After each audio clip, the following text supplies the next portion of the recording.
Boa noite. Bom, eu não posso deixar de expressar aqui os meus pensamentos, as minhas ideias, as minhas reflexões sobre o que está acontecendo no mundo da geografia política do Brasil, não é? Quero ressaltar que são as minhas impressões, são reflexões que eu estou colocando aqui para a gente estar, como que diz, está estabelecendo um processo de discussão que seja, que seja em conjunto, não é? Bom, eu acho que a primeira coisa que eu tenho a falar, e que eu já falei em um outro vídeo, é a questão de que, do fato do ex-ministro, né, da Justiça, na época, ser um juiz, e está à frente de um processo delicado e complexo com relação ao que foi a Lava Jato, por exemplo, e o que foi toda a atuação desse juiz no sentido de condenação de um ex-presidente, né, que havia sido presidente por 2 mandatos no Brasil e que estava com um índice de popularidade bastante alto. Então, o fato desse ex-presidente de um outro partido ter sido preso pelas mãos desse juiz, né, foi um fato extremamente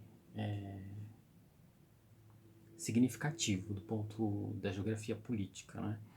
No momento de eleição, né, no momento que antecederam as eleições para presidente. E logo que então o atual presidente assume, né, e aí até na fala do atual presidente já ele sinaliza agora nesse último pronunciamento que esse então juiz que afastou um ex-presidente, né, que prendeu um ex-presidente que tinha condições de ser um atual presidente, ou seja, ele retirou esse ex-presidente da campanha eleitoral, né, e, e aí você teve a possibilidade da gente ter esse atual presidente no poder. E mesmo durante esse processo, ele então procura esse atual presidente para ser ministro da Justiça, né, no atual governo. Então isso em si já ficou muito, do meu ponto de vista, ficou muito contraditório, né? Eu acho que ficou uma relação muito estranha, né? Ele deveria continuar como um juiz, já que ele estava conduzindo uma ação contra um ex-presidente que tinha condições de ser o atual presidente do Brasil. Bom, um outro fato é que o atual presidente,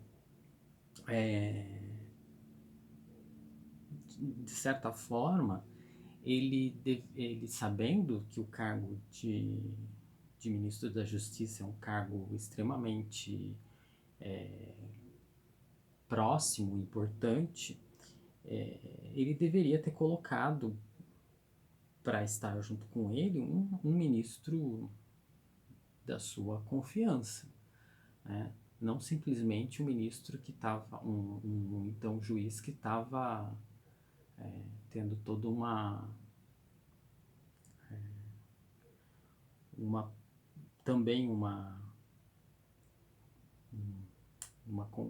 popularidade, um ibope, né, por estar à frente de um processo de corrupção que estava ocorrendo no país. Aliás, que não ocorreu somente nos últimos governos, mas que vem de, de outros vários e vários governos, né?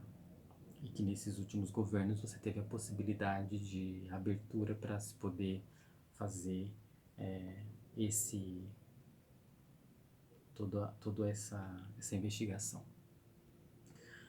Bom,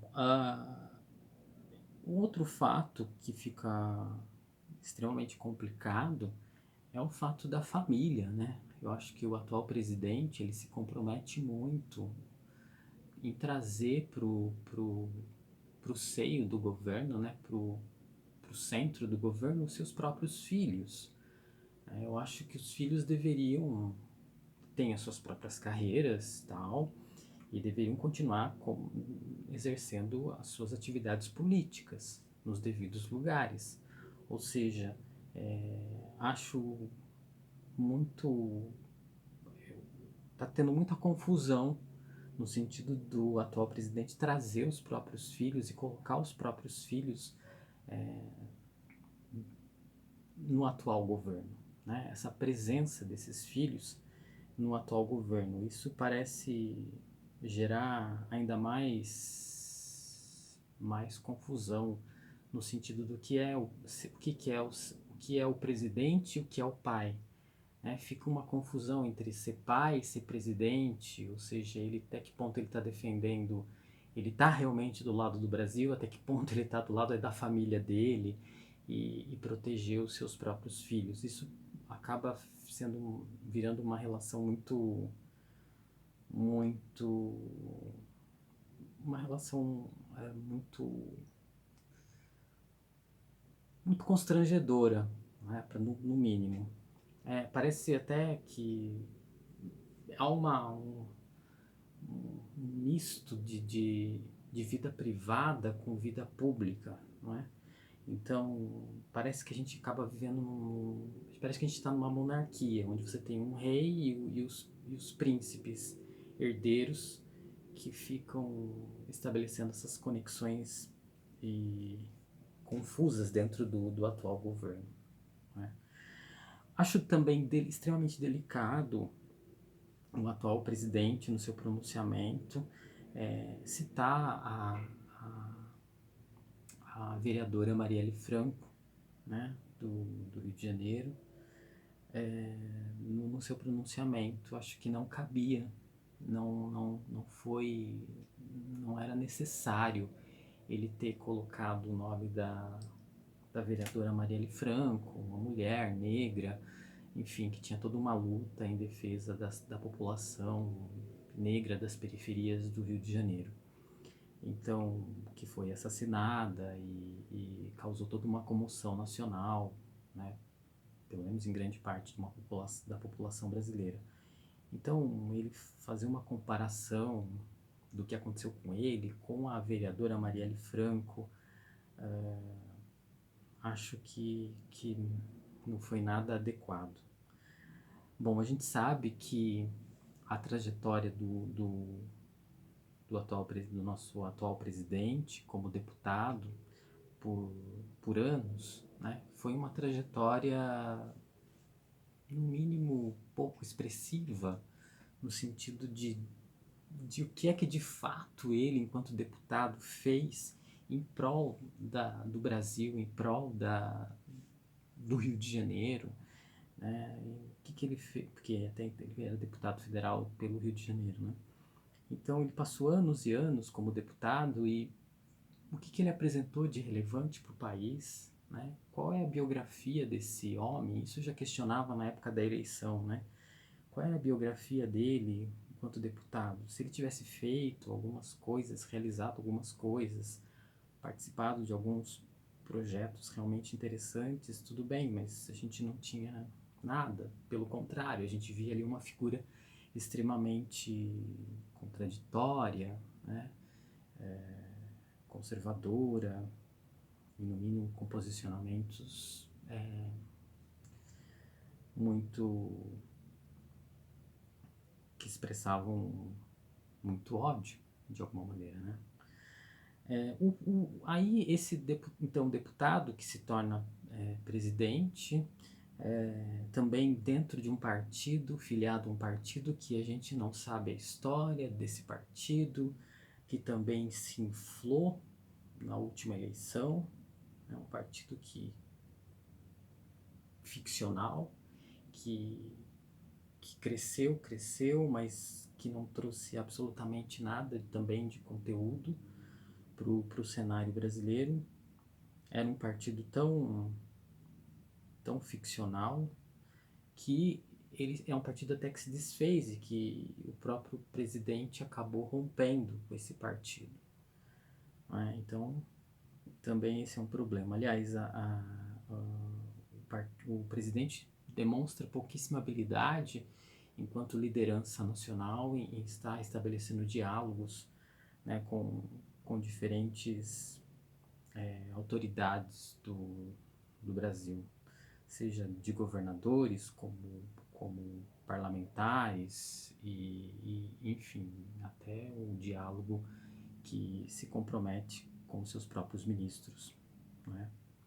Outro fato marcante é que outra questão que precisa ser colocada é que o atual presidente nunca demonstrou de fato nas ações uma preocupação com a população mais fragilizada do nosso país, né?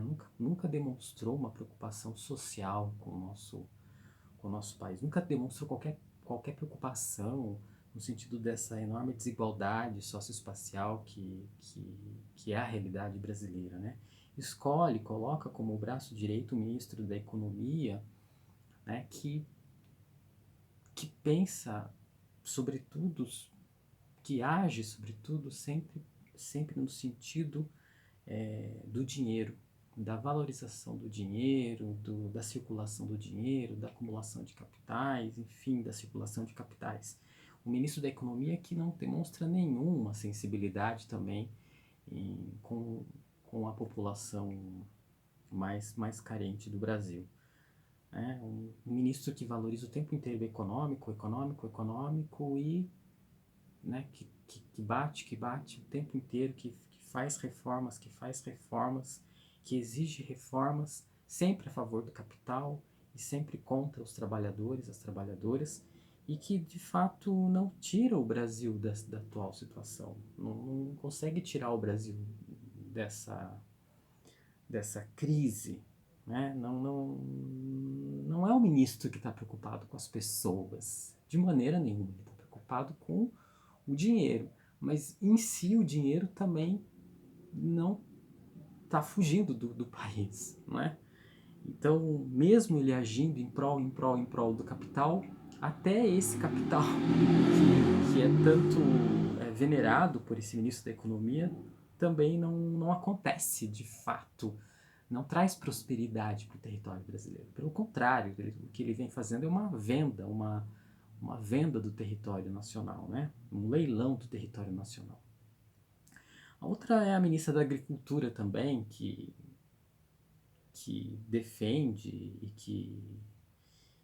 e também estabelece uma relação extremamente delicada com a questão dos agrotóxicos na alimentação, né? Bom, então, ou seja, onde a gente deveria ter, e não tem, né? No meio dessa pandemia que assola o mundo e assola o nosso território, a gente deveria ter um mínimo, né, de liderança coerente, no mínimo de união entre as lideranças políticas do nosso território, né? A gente teria que ter um líder razoável que estaria estabelecendo conexões com as outras lideranças do país para fazer o enfrentamento dessa pandemia, né? Que agora vem atingindo as populações mais fragilizadas. E não, a gente não vê um líder que realmente preocupado em proteger a sua população, né? E ele é o exemplo, né? Os médicos dizem, pelo menos uma parte, né, considerável de médicos de relevância, não só no mundo, mas no país, dizem, olha, é preciso ter um isolamento social, é preciso evitar aglomerações, é preciso usar máscara. E ele enquanto presidente, faz tudo ao contrário, né? E ele é o grande exemplo do nosso país, né? Se ele se apresenta, por exemplo, num pronunciamento, agora com todos os seus ministros, numa proximidade, né, se todos ali, aqueles ministros não estão usando máscara, se ele, no meio de uma pandemia, ele sai para as ruas, cumprimentando as pessoas, pegando na mão das pessoas, né, incentivando, de alguma maneira, a aglomeração das pessoas, ele dá o exemplo para a maior parte, para a grande parte, para a grande parcela dos brasileiros e das brasileiras, né? Então, entra completamente em contradição com, com o que está sendo feito, né, para se amenizar o avanço e o sofrimento que essa pandemia vem trazendo para as populações em geral, né? E ele parece que ele não se compadece com a dedicação dos médicos, das médicas, dos enfermeiros, das enfermeiras que estão lá dando a vida nos hospitais. E a gente sabe que a realidade da saúde pública no Brasil, a realidade do sistema de saúde brasileiro é frágil, deixa a desejar, mas esses médicos, essas médicas, esses enfermeiros, essas enfermeiras vêm dando as suas próprias vidas, vêm arriscando as suas próprias vidas, né, para salvar outras vidas dessa pandemia e de outras doenças, né? E você não vê um gesto humanitário desse presidente em agir em prol para ajudar, por exemplo, esses médicos, essas enfermeiras que estão na linha de frente do combate dessa pandemia e de outras doenças que assolam o território nacional. Falta equipamentos, falta máscara, falta aparelhos respiratórios dos hospitais, faltam leitos. Então, o presidente deveria estar se movendo nesse sentido de ajudar esses profissionais da saúde, que estão arriscando a própria vida, e pelo contrário, né? Ele, a cada momento, ele arma um desequilíbrio político dentro do seu próprio governo, né? dentro do seu próprio espectro político. Então, as energias que deveriam ser concentradas para fazer o enfrentamento dessa pandemia, desse vírus, que vem matando gente, que vem causando sofrimento nos familiares, em vez de da energia estar concentrada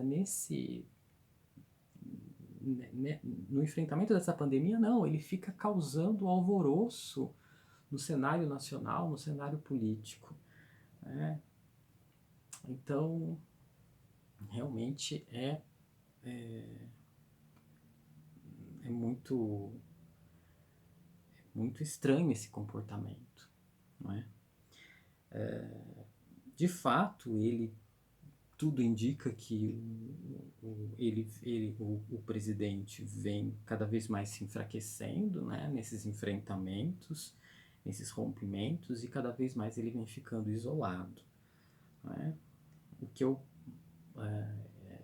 o que eu poderia dizer é que tudo indica, tudo leva, né, a se pensar que, de fato, os militares que já estão com ele no poder, uma parte desses militares que estão com ele, que dão apoio para ele no poder, de fato, acho que inclusive esses militares também estão se desgastando, e tudo me leva a pensar que, pelo consentimento da direita, né, pelo racha que existe entre a extrema-direita e a direita, vamos dizer assim, e pelo consenso de uma direita, né, e o consenso, inclusive, de uma esquerda que de alguma maneira, acredito eu, vem fazendo apenas ruídos, os militares vão assumir o poder. Eu acho que é uma questão de tempo que os militares, mais uma vez, que entraram via democracia frágil, né, que estão no poder via democracia, né? Eles estão lá via um processo democrático, mas que de fato tudo indica que os militares vão novamente retomar o poder no nosso país com o consenso da esquerda e da direita, né, como ocorreu em 64. Bom, era um pouco isso as minhas considerações. Eu agradeço. Muito obrigado.